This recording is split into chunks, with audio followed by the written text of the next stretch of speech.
Wherever you go, whatever you do, throw a little at it. Omax, Vest and Briefs. Tamil ஜனம் நேயர்களுக்கு வணக்கம். Digital exclusive நிகழ்ச்சிக்கு உங்களை அன்புடன் வரவேற்கிறேன். பிரதமர் மோடி கிட்ட நான் தெளிவாக பேசிட்டேன். இனிமே ரஷ்யா கிட்ட இருந்து இந்தியா என்ன வாங்குறத படிப்படியாக குறைச்சிக்கும் அப்படின்னு சொல்லிட்டு பிரதமர் மோடி எங்கிட்ட உத்தரவாதம் கொடுத்துட்டாருன்னு திரும்பவும் ஆதாரம் இல்லாத ஒரு பொய்யை பொது தளத்தில் முன் வச்சிருக்காரு அமெரிக்க அதிபர் டொனால்ட் ட்ரம்ப். ட்ரம்ப் இப்படி வரிசையா பொய் சொல்றதுக்கு பின்னாடி இந்தியாவை சிக்க வைக்கிறதுக்கு ஒரு மிகப்பெரிய சதி இருக்கு அப்படின்னு சொல்லிட்டு ஒரு முக்கியமான தகவல் வெளியாயிருக்கு. இது தொடர்பா விரிவா பார்க்கறதுக்கு முன்னாடி தமிழ் ஜனம் சேனலை சப்ஸ்கிரைப் பண்ணாதவங்க உடனே சப்ஸ்கிரைப் பண்ணுங்க.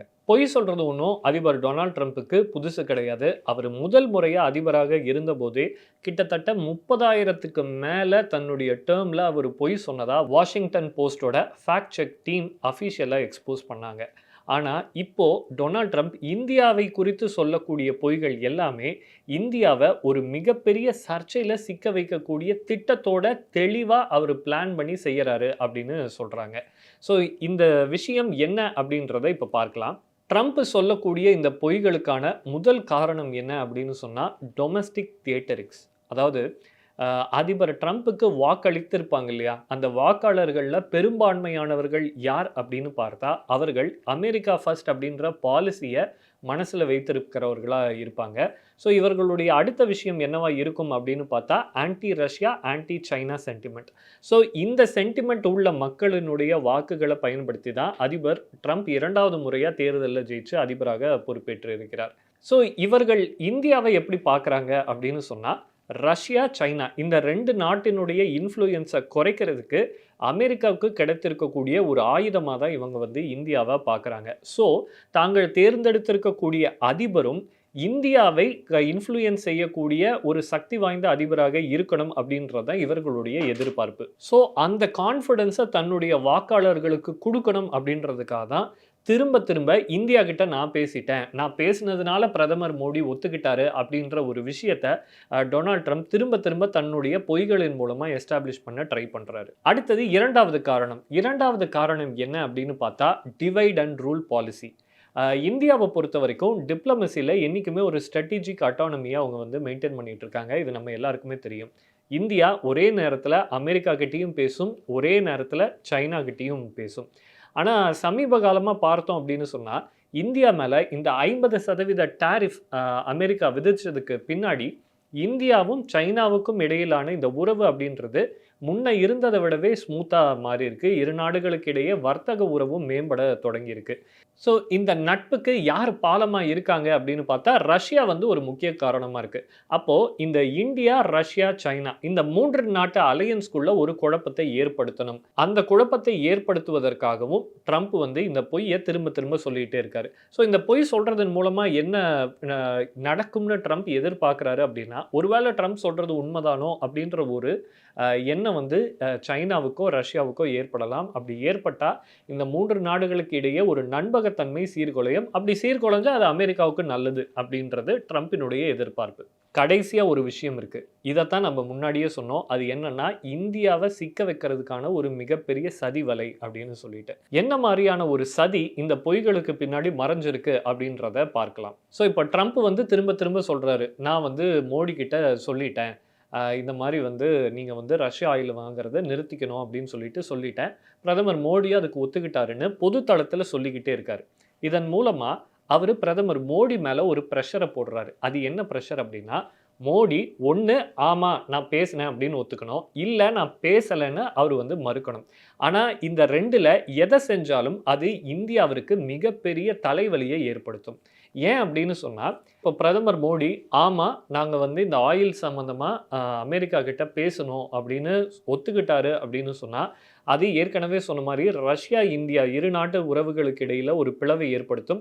சொல்லப்போனால் அது சீனாவுடனான உறவையும் சீர்கெடுக்கும். இதனால நமக்கு எல்லையிலையும் பிரச்சனை ஏற்படும். ஒரு முக்கியமான நண்பனையும் நாம் இழக்க வேண்டியது ஏற்படலாம். அதே நேரம் இல்லை அப்படின்னு மறுத்துட்டோன்னா அது சர்வதேச அளவில் இந்தியாவிற்கு ஒரு சிக்கலை ஏற்படுத்தும். ஏன் அப்படின்னு சொன்னால் அதிபர் ட்ரம்ப் ஒவ்வொரு முறையும் இந்த பொய்யை சொல்லும்போது ஒரு வார்த்தையை சேர்த்து சொல்கிறாரு. என்னன்னா, ரஷ்ய எண்ணெய்க்கு இந்தியா காசு கொடுக்கறதுனால தான் அந்த காசை வச்சுக்கிட்டு ரஷ்யா உக்ரைன் மேலே தாக்குதல் நடத்துது. அப்படின்ற அந்த விஷயத்த திரும்ப திரும்ப சொல்றாரு.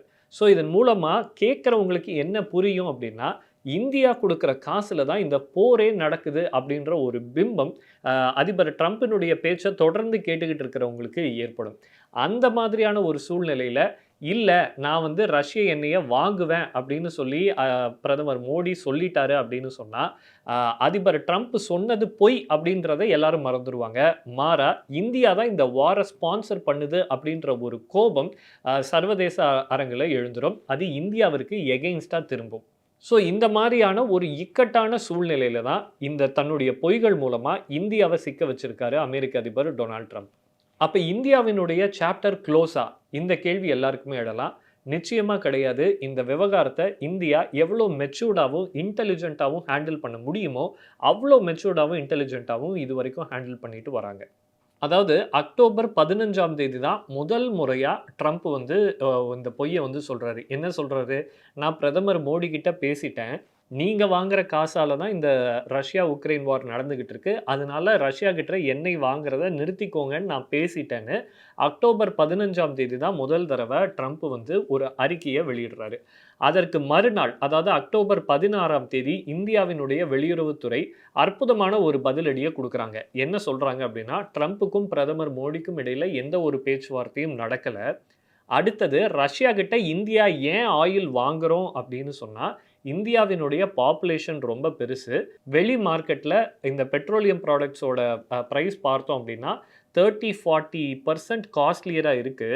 நாங்க அதனால தான் ரஷ்யா கிட்ட வாங்குறோம். ரஷ்யா கிட்ட நாங்க இப்ப வாங்குறத நிறுத்திட்டோம் அப்படின்னு சொன்னா, இந்தியால இன்ஃப்ளேஷன் அதிகரிச்சிரும். எங்களுடைய மக்கள் பாதிக்கப்படுவாங்க அப்படின்ற ஒரு முக்கியமான பாயிண்ட்ட சொன்னாங்க. அதாவது ட்ரம்ப் வந்து மறைமுகமா ஒரு குற்றச்சாட்ட வைக்கிறாரு. என்னன்னா, இந்தியா தான் இந்த வார ஸ்பான்சர் பண்ணுதுன்னு. ஆனா இந்தியா சொல்லிடுச்சு, வார் ஸ்பான்சர் பண்றது எங்களோட நோக்கம் கிடையாது. எங்களுடைய மக்களினுடைய நலன் எங்களுக்கு முக்கியம். காரணம் இந்தியால 140 கோடி மக்கள் இருக்காங்க. அவர்களுடைய நலன நாங்க பார்க்கணும் அப்படின்னு சொல்லிட்டு, இந்தியாவினுடைய எக்ஸ்டர்னல் அஃபேர்ஸ் தெளிவான ஒரு பதில வந்து குடுத்துட்டாங்க. அக்டோபர் 16ஆம் தேதி. So Indian external affairs ministry இந்த விளக்கத்த குடுத்தா அன்னிக்கே திரும்பவும் ட்ரம்ப் இதே பொய்ய சொல்றாரு. நான் வந்து இந்தியா கிட்ட பேசிட்டேன். இந்தியாவும் வந்து ஆமா நாங்க வந்து குறைச்சுக்கிறோம்னு உறுதி அளிச்சுட்டாங்கன்னு சொல்லி, இந்தியா விளக்கம் குடுத்த அதே நாள் திரும்பவும் ஒரு பொய்ய சொல்றாரு. ஸோ அக்டோபர் 17ஆம் தேதி திரும்பவும் இந்தியன் எக்ஸ்டர்னல் அஃபேர்ஸ் மினிஸ்ட்ரி ஒரு விளக்கம் குடுக்குது. அந்த விளக்கத்துல வந்து என்ன சொல்றாங்க அப்படின்னு சொன்னா, அதிபர் ட்ரம்பினுடைய அறிவிப்பு அப்படின்றது முழுக்க முழுக்க பொய்யானது. எந்த ஒரு கான்வர்சேஷனும் நடக்கல அப்படின்ற விஷயத்த திரும்பவும் ரீஐட்ரேட் பண்ணிடுறாங்க. ஸோ ட்ரம்ப் வந்து என்ன எதிர்பார்த்தாரு அப்படின்னு சொன்னா, பிரதமர் மோடி வந்து ரெஸ்பாண்ட் பண்ணுவாரு. அப்படி ரெஸ்பாண்ட் பண்ணாரு அப்படின்னா, ஏற்கனவே நாம சொன்ன மாரி எஸ் ஆர் நோ சொல்லணும். எஸ் சொன்னாலும் சிக்கல், நோ சொன்னாலும் சிக்கல் அப்படின்னு சொல்லிட்டு ட்ரம்ப் வந்து எதிர்பார்த்தாரு. ஆனா நடந்தது என்னன்னா, இந்தியாவினுடைய எக்ஸ்டர்னல் அஃபேர்ஸ் விளக்கம் குடுத்துருச்சு. அந்த விளக்கத்திலயும் இந்தியா தன்னுடைய மக்களின் நலனை கருத்தில் கொண்டே இந்த நடவடிக்கையை மேற்கொண்டுட்டு வருது அப்படின்ற விஷயத்த தெளிவா சர்வதேச ஊடகங்களுக்கு தெரியும்படி ஒரு விளக்கத்த வந்து குடுத்துருச்சு. ஸோ இதன் மூலமா ஃபேஸ் 1 ஓவர். இப்போ திரும்ப தீபாவளிய மையமா வச்சுக்கிட்டு ட்ரம்ப் தன்னுடைய 2வது கட்ட பொய்கள திரும்பவும் சொல்ல ஆரம்பிச்சிருக்காரு. அந்த வகையில அக்டோபர் 21ஆம் தேதி, அதாவது தீபாவளிக்கு மறுநாள் அவரு பிரதமர் மோடிக்கு நிஜமாலுமே ஃபோன் வந்து செய்றாரு. செஞ்சுட்டு தீபாவளி வாழ்த்தெல்லாம் சொல்லிட்டு ஃபோன வச்சுடுறாரு. ஃபோன வச்சுட்டு திரும்ப அவர் வந்து என்ன அறிவிப்ப வந்து வெளியிடுறாரு அப்படின்னா, நான் வந்து மோடி கிட்ட திரும்பவும் சொல்லிட்டேன். உக்ரைன் ரஷ்யா வார் உங்களால தான் ஸ்பான்சர் ஆகுது. அதனால நீங்க நிறுத்திக்கணும்னு சொன்னேன். அதுக்கு இந்தியா என்ன சொல்லிருச்சு, ஆமா, ஆமா.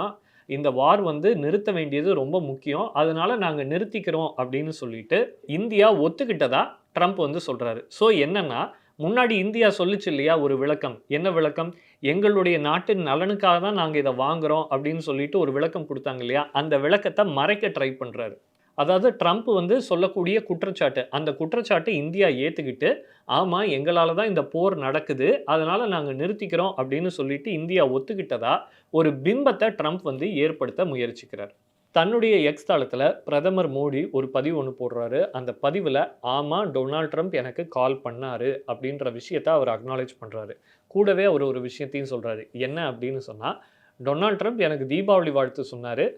அந்த வாழ்த்துக்கு நன்றி அப்படின்னு மட்டும் ஒரு பதிவ போட்டு தன்னுடைய பதிவிய அவர் மொத்தமா முடிச்சுட்டாரு. இதன் மூலமா பிரதமர் மோடி பேசாமலேயே இப்படி ஒரு பேச்சுவார்த்தை நடக்கல அப்படின்ற விஷயத்த பொதுவெளிக்கு தெரியப்படுத்தியிருக்கார். ஸோ 2வது முறை அதிபர் ட்ரம்ப் வெளியிட்ட பொய்களையும் நம்முடைய ராஜதந்திரத்தால இந்திய அரசும் பிரதமர் மோடியும் திறம்பட ஹேண்டில் பண்ணி முறியடிச்சிருக்காங்க. மீண்டும் மற்றொரு நிகழ்ச்சியில் சந்திப்போம். நன்றி.